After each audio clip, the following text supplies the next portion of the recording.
Bonjour, cette vidéo s'adresse aux étudiants qui n'ont pas pu suivre la séance de TP d'outils logiciels. Nous travaillons ici sur l'exercice 2 du TP2.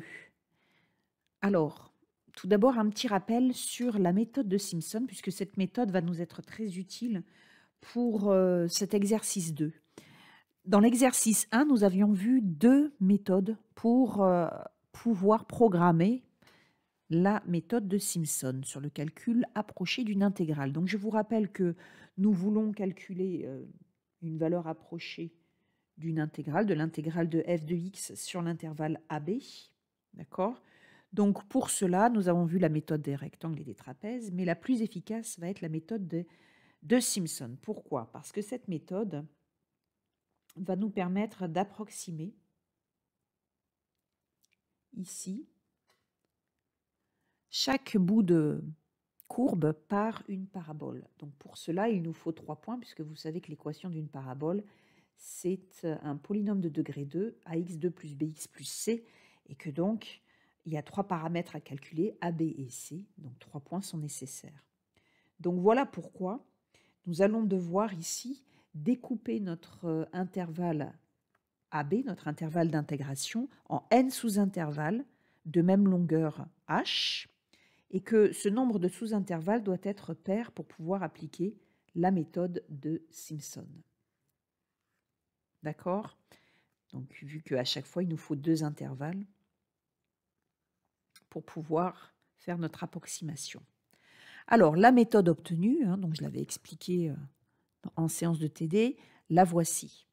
Alors, vous remarquez qu'il y a 2 sommes, parce qu'il y a 2 coefficients différents, ici 4 et 2. Il y a une somme de nombres, on va dire impairs. Donc en fait, on va sommer uniquement les f de a plus h, f de a plus 3h, plus, etc. jusqu'à f de a plus 99h, si au départ on a pris 100 sous-intervalles. D'accord? Si on regarde dans ce sigma, k, la variable de sommation varie de 0 à n sur 2. 100 sur 2, ça fait 50, moins 1, 49. D'accord? Donc après, quand on remplace dans l'expression k par les valeurs successives de 0 jusqu'à 49, on obtient les termes pour k égale à 0, f de a plus, vous voyez ici, de k plus 1, ça fait 1, donc f de a plus 1h. Pour k égale à 1, de k plus 1 va faire 3, donc f de a plus 3h, puis ensuite f de a plus 5h, f de a plus 7h. L'avant-dernier, ça va être f de a plus 97h, et le dernier, f de a plus 99h. Donc, ici, nous obtenons ce que l'on appelle la somme des impairs. Et puis, pour la deuxième, vous comprenez qu'il s'agit de la somme des pairs. Donc, quand vous faites varier k de 1 jusqu'à 49, vous obtenez f de a plus 2h, f de a plus 4h, etc. Donc, dans l'exercice 1, nous avions calculé une valeur approchée de cette intégrale. Donc, la fonction f de x est donc 1 sur x. Les bornes de l'intervalle d'intégration, c'est 1 et 2. Le nombre de sous-intervalles dans l'énoncé, c'est 10. Et donc, le pas, c'est b-1 sur 10, c'est-à-dire 0,1. Donc, voilà les résultats que nous avions obtenus. Alors, pourquoi je dis les résultats? Parce qu'en fait, nous avions essayé 2 versions. Pourquoi 2 versions? Parce que la première version va s'appliquer surtout lorsque nous connaissons l'expression de la fonction à intégrer, alors que la deuxième version va s'appliquer lorsque nous ne connaissons pas l'expression de f de x, mais lorsque nous en avons un tableau de valeurs. Et ce sera le cas dans l'exercice 2. Voilà pourquoi je prends le temps ici de vous rappeler les versions 1 et 2 de l'exercice 1.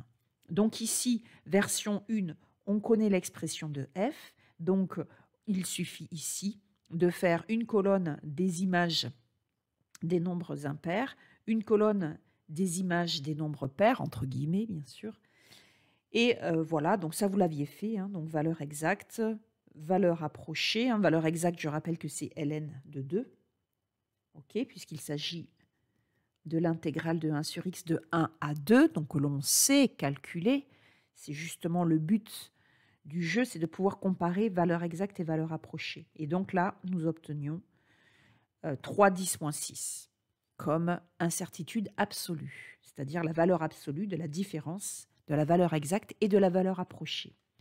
Pour la version 2, donc la version 2, ce que je vous ai dit, c'est lorsqu'on ne connaît pas l'expression de la fonction f, mais ici, je vous l'ai fait travailler dans cet exercice de façon à ce que vous puissiez après plus sereinement aborder l'exercice 2.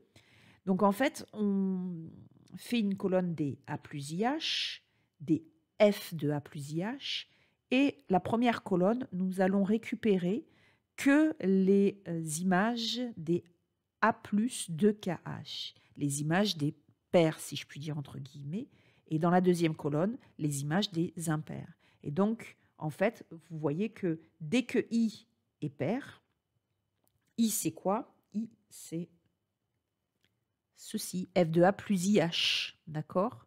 Donc voilà. Donc dès que I est pair, on récupère la valeur de F associée, et dès que I est impair, eh bien à la place, nous prenons la valeur 0. De ce fait, quand nous allons faire la somme de toutes ces valeurs, eh bien nous ne sommerons que sur les valeurs paires. D'accord?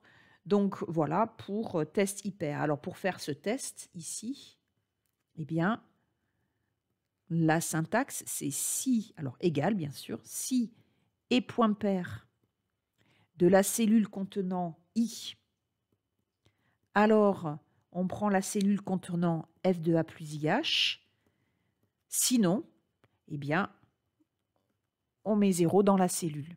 D'accord? Et pour cette colonne, vous comprenez que c'est la même chose quasiment, sauf que c'est pour impair, hein, pour la, voilà, la fonctionnalité et point impair de I. Alors, on prend F de A plus IH, sinon, on met 0 à la place dans la cellule. Voilà, donc après, on fait la somme des pairs et des impairs. Alors, faites bien attention aux bornes. Ici, on somme de 0 jusqu'à, ça, on a dit que c'était 49, hein, quand n est égal à 50, d'accord, ça fait, et 100, pardon, n égale à 100, donc ça fait 50 moins 1, 49. Ici, pareil, d'accord. Donc la somme, elle va être de f de a plus, comme je vous l'ai expliqué précédemment, hein, f de a plus h jusqu'à f de a plus 99h. D'accord? Voilà. Donc ici, voilà, il faudra bien faire attention, hein, quand on appliquera notre exercice 2. Hein, parce qu'ici, n c'est 10. Hein, ouais, dans cet exemple, pardon, dans cet exemple, c'est 10, donc ça ne serait pas 49, mais ça serait 5, d'accord, moins 1, 4, etc. Mais dans l'exemple que nous allons voir, n sera égal à 100. Voilà, donc vous êtes plus que prêts pour attaquer l'exercice 2. C'est parti. Alors, il s'agit de l'étude d'un transformateur à vide. Donc, je vous laisse lire le contexte. Hein. Il s'agit d'un contrôle qualité, donc une entreprise qui fabrique des transformateurs, et on veut tester les transformateurs de façon à mettre à la poubelle ou à réparer ceux qui ne vérifieraient pas le cahier des charges, c'est-à-dire la puissance à vide doit être inférieure à 0,5 watts. Voilà, donc demandez les données à votre enseignant. Donc vous trouverez sur le lien Moodle de cette vidéo le classeur Excel contenant les données. Donc en fait, il s'agit des données expérimentales sur un transformateur que l'on souhaite tester. Et donc il va nous falloir calculer la puissance de ce transformateur avec la formule de valeur moyenne de U10 fois I10. U10, c'est la tension, I10, c'est le courant, l'intensité du courant. On utilisera la méthode de Simpson et on pourra alors en déduire si le transformateur testé peut être commercialisé. Alors, dans l'énoncé, on vous demande ensuite oui, c'est écrit, hein, de représenter d'abord graphiquement U10 et I10. Allez, c'est parti.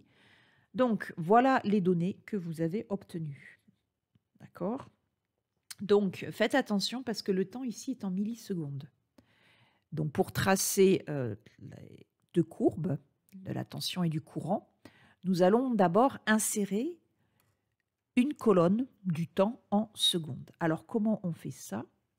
Eh bien, nous prenons ici, voilà, l'exercice 2, d'accord? Alors, je vais prendre une nouvelle page. Donc, je fais déplacer ou copier. Je coche bien copier. en dernier, OK. Je fais clic droit, renommer et je vais mettre graphe. Alors, pour tracer la représentation graphique de la tension et du courant, nous allons d'abord insérer une colonne, le temps en secondes. Donc pour cela, vous allez cliquer sur l'adresse de votre colonne, puis clic droit, insérer.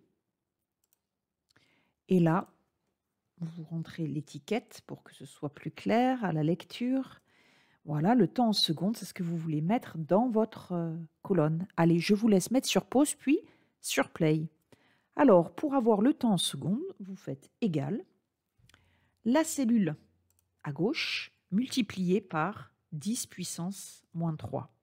Donc 10 algre 9, parenthèse, moins 3. Voilà, je n'ai pas oublié de parenthèse, je fais entrer. Et maintenant, pour l'étendre à toute la colonne, on attend la petite croix noire et double-clic.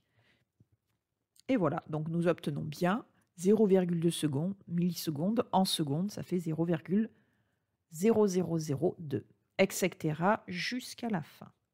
D'accord? Alors maintenant, nous allons tracer la représentation graphique de la tension en fonction du temps. Donc pour cela, nous allons sélectionner les deux colonnes, temps et tension, puis insertion graphe. Alors ne vous trompez pas de graphe, ici il s'agit du nuage de points XY, parce que si vous prenez celui-là, vous allez obtenir deux courbes, la courbe du temps et la courbe de la tension en fonction de l'abscisse qui pour Excel, sera cette colonne-là. D'accord? Donc il faut bien prendre nuage de points. Voilà, donc on obtient cette représentation graphique. Et alors maintenant, nous allons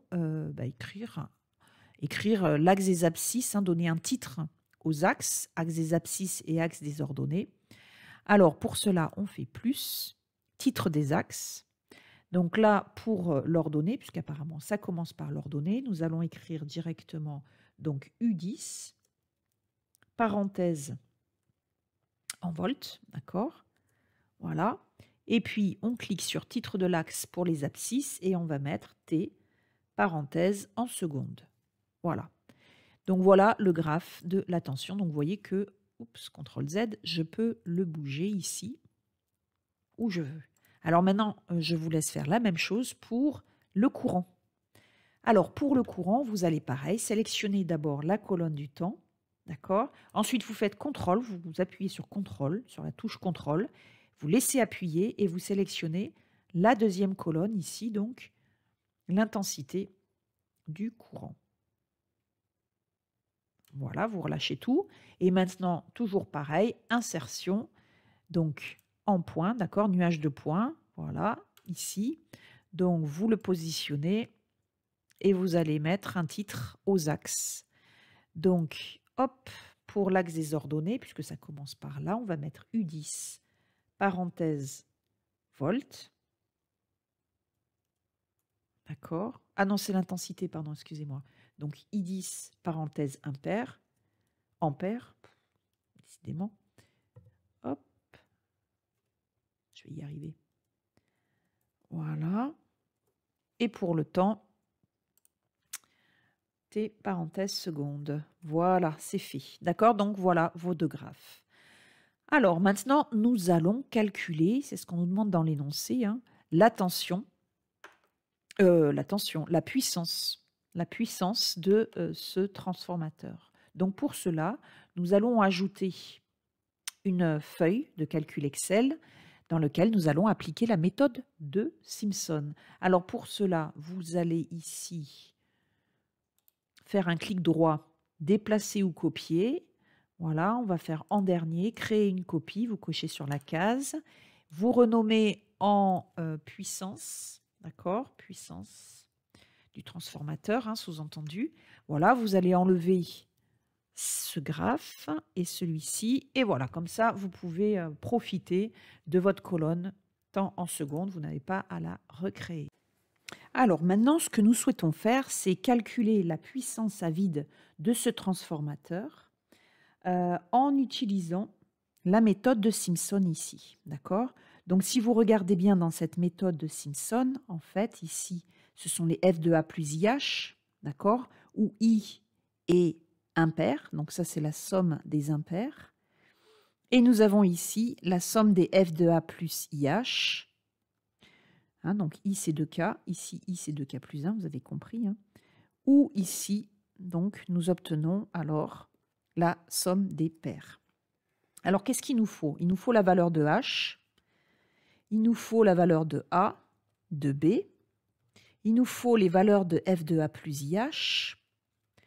Il nous faut n, le nombre de sous-intervalles. Il nous faut h. Ah ben j'ai déjà écrit le pas d'intégration. D'accord? Donc, comment allons-nous faire pour, dans notre problème, obtenir toutes ces valeurs? Je vous laisse réfléchir, mettre sur pause, puis sur play pour avoir la solution. Alors, pour obtenir A, pour rappeler, c'est l'intégrale de A à B que nous calculons. Donc A ici, c'est 0 et B, c'est grand T. Donc A, c'est 0 et B, c'est grand T. Grand T, quelle est la valeur de grand T? Eh bien, pour cela, vous allez faire défiler votre tableau de valeurs ici. D'accord? Si vous faites défiler votre tableau de valeurs, eh bien, grand T, ça va être la dernière valeur de la colonne temps en secondes. Donc, c'est 0,02. D'accord? Donc, B, grand T, c'est 0,02.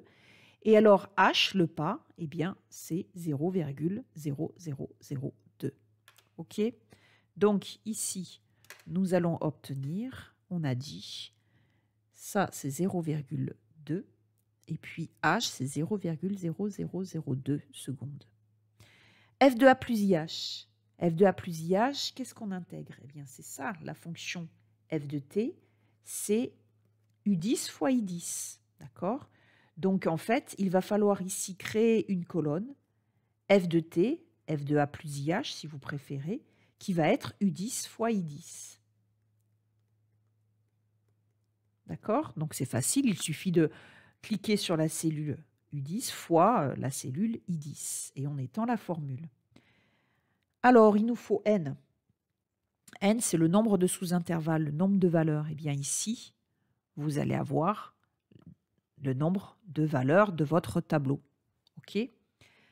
Alors, pour pouvoir faire ce travail, comme vous l'aviez fait, vous vous rappelez, dans la méthode, dans la version 2, quand nous connaissions l'expression de f, il va nous falloir une colonne test I pair, test I impair. Donc, il nous faut aussi une colonne I.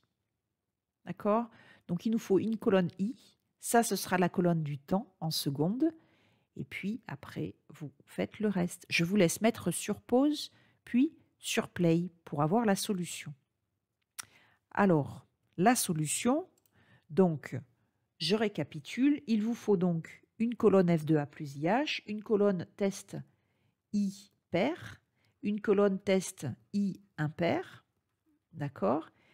Il nous faut une colonne I. Donc, une colonne I, on va la mettre entre les deux ici.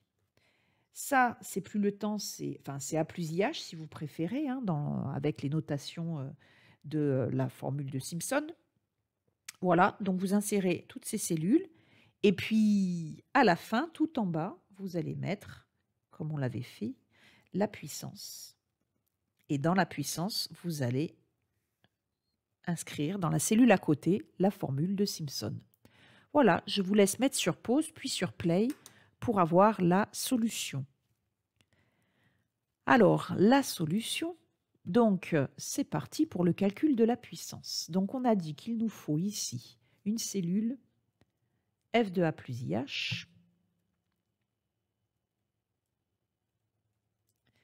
Voilà, d'accord, qui est en fait le produit de U10 et de I10.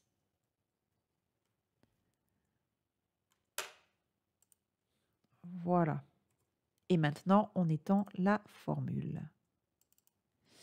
Voilà, donc ensuite, on a dit qu'il fallait insérer une colonne ici avant le temps en secondes. Voilà, donc I. C'est un antinaturel, d'accord? C'est l'indice de sommation, donc de 0 jusqu'à la dernière valeur. Donc, on sélectionne les deux et on étend la formule jusqu'à la fin. Oups, ah mince. Je recommence. J'ai ma souris qui a un problème. Je n'arrive pas à la faire scroller jusqu'au bout. Voilà. Donc, n égale à 100. OK. Donc, n égale à 100. Et puis, voilà. Donc, on va ajouter la colonne test i pair. Alors, égale si, parenthèse, et point pair, parenthèse, la cellule qui contient i, parenthèse, alors, eh bien, f de a plus ih, sinon 0. Voilà. On double-clique. On s'assure qu'il n'y a pas d'erreur. Effectivement, quand i est impair, ça fait 0. D'accord? Et quand i est pair, on a la valeur qui est juste à côté. Donc ça, c'est bon, ça l'a bien fait jusqu'au bout. OK, alors maintenant, test i impair. Donc vous faites pareil, vous pouvez mettre sur pause et sur play pour avoir la suite. Et pour pouvoir travailler, si, parenthèse, et point impair, parenthèse, cellule qui contient i, parenthèse, point virgule, f de a plus ih, point virgule, hein, donc sinon 0. Voilà. Et donc on étend la formule. Voilà, donc on y est. D'accord? Alors, on va faire ici les sommes intermédiaires. Allez, on va faire les sommes. Donc, on a dit qu'on faisait ici donc la somme des pairs. Donc, la somme des pairs, il faut faire attention parce que le i, il démarre à 2, d'accord? 2kh, quand k égale à 1, ça fait 2. Jusqu'à ici, ça fait 49 fois 2, 98. Hein. Donc, il faut aller de 2 jusqu'à 98. Donc, on va mettre égal, somme, parenthèse, de 2 jusqu'à 98. Donc, de i égale 2.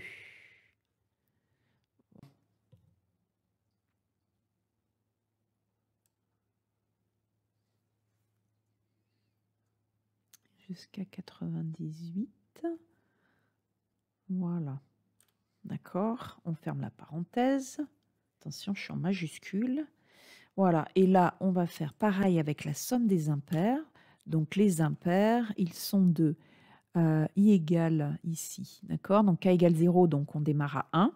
Et on finit à 49, moins 1, plus 1. Donc, ça va faire 99. OK. Donc, on va mettre égale somme. En fait, on les prend toutes, puisque 99 ici, hein, le dernier, il est nul. Hein, et le premier, il est nul aussi. Donc, en fait, c'est comme si on les prenait tous, mais bon. Voilà, parenthèse. Voilà, donc comme ça, vous avez les sommes ici. OK? Alors, je vais un petit peu arranger tout ça. Je vais mettre en bleu ici. Ah mince, j'ai ma souris qui me pose tracas. Il faut que je m'achète un petit tapis pour que ça grippe bien. Bon, alors ici, on va mettre du bleu, on va remplir en bleu. C'est histoire de vous montrer ce que j'ai ajouté. Ou c'est un peu agressif ça. Hein. Voilà, on va mettre des contours de cellules. Voilà. Et qu'est-ce que j'ai ajouté d'autre? J'ai ajouté aussi la colonne des i. Donc, ce que je vais faire un copier de cette mise en forme avec le pinceau et je vais passer par-dessus ici toute cette colonne. Voilà. Évidemment, je n'ai pas le dernier. Hop, je refais la manip. Donc, je prends la cellule dont la mise en forme m'intéresse et ici, je fais plus. Et voilà, c'est fait. D'accord? Donc, en bleu, j'ai ajouté tout ce que j'ai... d'accord? Enfin, j'ai mis en bleu tout ce que j'ai ajouté. Là, si vous voulez, c'est A plus IH. Voilà, pour que ce soit encore plus compréhensible par rapport à la formule. Voilà, F de A plus IH. D'accord? Donc, comme ça, c'est plus clair. Vous avez vraiment en bleu tout ce que j'ai ajouté par rapport au classeur de données. Alors maintenant, eh bien, c'est fini. Nous n'avons plus qu'à appliquer la formule. OK? Donc ici, j'ai les sommes. Voilà, et maintenant, je vais pouvoir calculer la puissance. Alors, la puissance, eh bien, si vous avez la formule sous les yeux, ok, eh bien, vous allez d'abord faire h sur 3. Donc, h, je vous rappelle qu'il est ici. h divisé par 3 plus f de a, il est là, c'est le premier. F de b, c'est le dernier, ici à la fin, d'accord? Et ensuite, on fait plus 4 fois la somme des impairs. Donc, la somme des impairs, elle est là. Hein, c'est en 2, je l'ai mis en deuxième, les impairs. Hein. Plus 2 fois la somme des pairs. OK? Allez, c'est parti. Donc, égal h divisé par 3. Où est la touche divisée? Je ne la vois plus. Voilà. 3 multiplié par parenthèse f de a. Donc, on a dit f de a, c'est ici. Plus f de b, c'est tout en bas. Voilà. Plus. Alors, plus quoi? Plus 4 fois la somme des impairs. Allez, c'est parti. Plus 4 fois la somme des impairs qui est en deuxième place. Plus 2 fois la somme des pairs qui est en première place. Voilà, et c'est fini. D'accord? Alors, ça, il ne s'agit pas encore de la puissance, parce que rappelez-vous qu'ici, il y a 1 sur grand T devant. Donc, il faut faire 1 sur grand T, qui est la dernière valeur. Hein, d'accord? Donc là, je reprends ma formule. Et là, je multiplie tout par 1 sur grand T qui est là. Voilà. Entrée. Et voilà le résultat obtenu. D'accord? Donc voilà la valeur de la puissance ici. Alors maintenant, nous allons résoudre la question, hein, parce qu'il y a une question qui est posée dans cet exercice. Qu'est-ce qu'on vous demande dans cet exercice? Eh bien, est-ce que ce transformateur à vide est commercialisé? Alors, est-ce qu'il est commercialisable? Eh bien oui. Pourquoi? Parce que dans l'énoncé, on vous dit qu'un transformateur à vide est opérationnel lorsque la puissance est inférieure à 0,5 watts. C'est le cas ici. Donc, nous allons garder ce transformateur à vide. D'accord? Voilà, eh bien c'est fini pour cette vidéo sur le TP d'outils logiciels. L'exercice 2 est résolu. Donc l'exercice 3 sera à faire en devoir maison pour après les vacances. À bientôt.